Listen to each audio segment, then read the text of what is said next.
1 octombrie, Romani 11:25.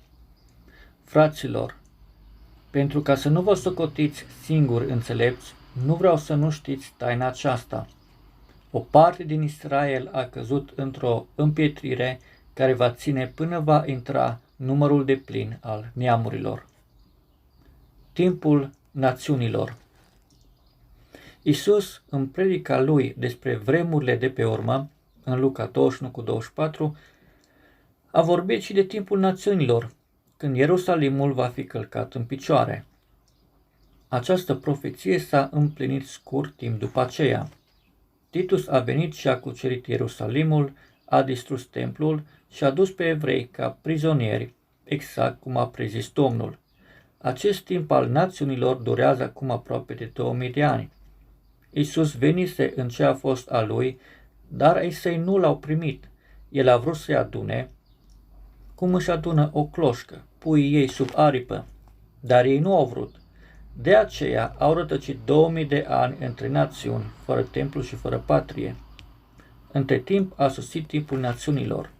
Poporul lui Dumnezeu, Israel, a fost pus la colț și noi păgânii am primit Evanghelia Harului. Iisus, în predica lui despre vremurile de pe urmă, a subliniat că Evanghelia va fi propovăduită tuturor neamurilor de pe pământ și atunci va veni sfârșitul. Așa cum a avut Israel în timpul lui de har, de la Avram până la Hristos, 2000 de ani, așa Dumnezeu a dat și neamurilor timpul lor de har.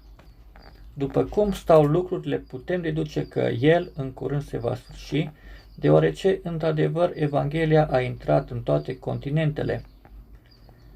Pe de altă parte, Israel a devenit din nou un stat național și, până la urmă, și locurile templului au intrat din nou sub stăpânirea israeliților. Toate acestea sunt dovezi că în scurt timp vremea națiunilor se va încheia. În acest context ne interesează cuvântul apostolului Pavel din Romani 11:25 pe care l-am ales ca text. Se vorbește în el de o taină. Lui, apostolul neamurilor, i-a fost descoperit că poporul Israel va fi atâta timp împietrit până când plinătatea numărului neamurilor va fi intrat. Aceste două realități stau într-o relație concretă una cu alta. Împietrirea poporului Israel a devenit mântuire pentru neamuri și, pe de altă parte, împlinirea bisericii, cu numărul împlinit de neamuri, va duce acolo încât cortul lui David descompus să fie din nou ridicat. Planul lui Dumnezeu este făcut și El îl împlinește când s-a împlinit vremea, când sosește ceasul. Dar fiindcă Atotputernicul vede finalul de la început, poate prin Duhul Sfânt să le prevestească înainte. De aceea facem foarte bine dacă recunoaștem cuvântul profetic drept lumină care cade pe cărarea noastră. Pentru noi, atât cuvântul profetic din Vechiul Testament, cât și cuvântul profetic din Noul Testament sunt clare și demne de crezare. De aceea, în meditațiile viitoare, dorim să ne adâncim mai mult în cuvântul profetic.